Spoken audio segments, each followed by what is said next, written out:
Promote చేస్తున్నాడన్న అవును నేను కూడా చేస్తున్నానని ఒక ఇంటర్వ్యూలో చెప్పాడు కదా, ఏమంటారు? చెప్పాడా చేస్తానని? బెట్టింగ్ ప్రమోట్ చేస్తానని చెప్పాడన్న. అంటే ఇండియాలోనే బ్యాన్ చేయలేంది, నేను చేస్తే తప్పు ఏంటి? ఈ మోస్ట్ లుచ్చా సెలబ్రిటీ అంటే ఇంకా వాడేగా నా ఉద్దేశంలో. ఇక వాడు ఒప్పేసుకున్న తర్వాత బెట్టింగ్ యాప్స్ ప్రమోట్ చేయడం ఏంది బ్రో? ఇప్పుడు వాడు ఇన్ఫ్లుయెన్సర్ అంతే కదా. ఇన్ఫ్లుయెన్సర్ మీనింగ్ ఏంది? ఓ 10 మందిని మంచి వైపు ఇన్ఫ్లుయెన్స్ చేసేవాడు, మంచి వైపు ప్రభావితం చేసేవాడు. ఇన్ఫ్లుయెన్స్ అంటే ఏంటి? ప్రభావితం చేయడం. అదే కదా. 10 మందినో 100 మందినో ఒక 1,00,000 మంది ఇన్స్టా ఫాలోవర్స్ ఉంటే అది ఇన్ఫ్లుయెన్సర్ అనుకుంటే 1,00,000 మందిని వాడు ఇన్ఫ్లుయెన్స్ చేస్తాడు వాడు మంచి పనుల ద్వారా. అంతే కదా. మనం చేసే ప్రతి మంచిని వాళ్ళు ఫాలో అవుతారు కాబట్టి మంచిని చెడుని రెండింటిని ఫాలో అవుతారు.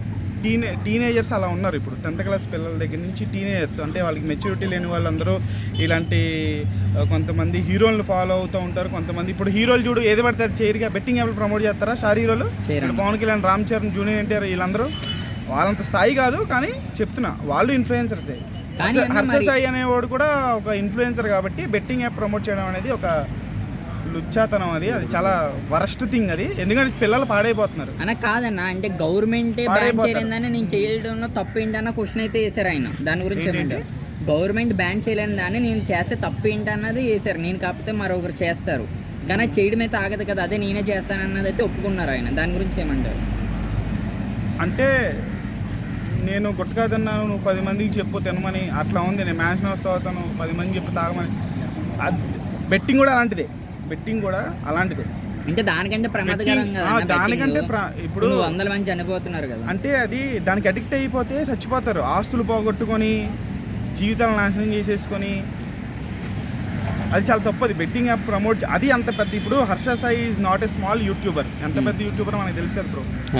మరి అంత పెద్ద యూట్యూబరు అంతమందికి సహాయం చేసే ఒక యూట్యూబర్, అంత మంచి పేరున్న యూట్యూబరు బెట్టింగ్ యాప్ ప్రమోట్ చేయడం అనేది అంటే తన స్థాయికి చాలా నీచమైనటువంటి పని. అది చాలా సోషల్ మీడియాలో లో పని అది తన స్టేచర్కి. అంతే కదా, తన స్థాయికి అది ఎంత నీచమైన పని అది. మొన్నే చిరంజీవి గారు డ్రగ్స్కి నో చెప్పండి, దానికి దూరంగా ఉండండి అని చెప్పేసి ఒక వీడియో రిలీజ్ చేశారు. అవునా? సో అటువంటి వీడియోలు చెయ్యి. బెట్టింగ్ యాప్స్ ప్రమోట్ చేయొద్దు అని నువ్వు వీడియో పెట్టగాల్సిందిగా పోయి నువ్వే 10 మంది ఏమో బెట్టింగ్ చేయండి, బెట్టింగ్లో ఇది బాగుంది, ఇది యాప్ బాగుంది, ఇది వాడండి అంటే అసలు ఏంటది?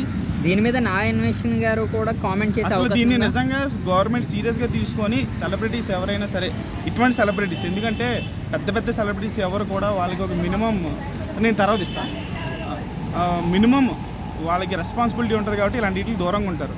హర్ష సాయి గారికి అంత లో మైండ్ సెట్ కాబట్టి సో బెట్టింగ్ అతన్ని అంటే జస్ట్ బెట్టింగ్ గురించి అంటున్నా, మిగతా విషయాల గురించి తను ఏమంటలా.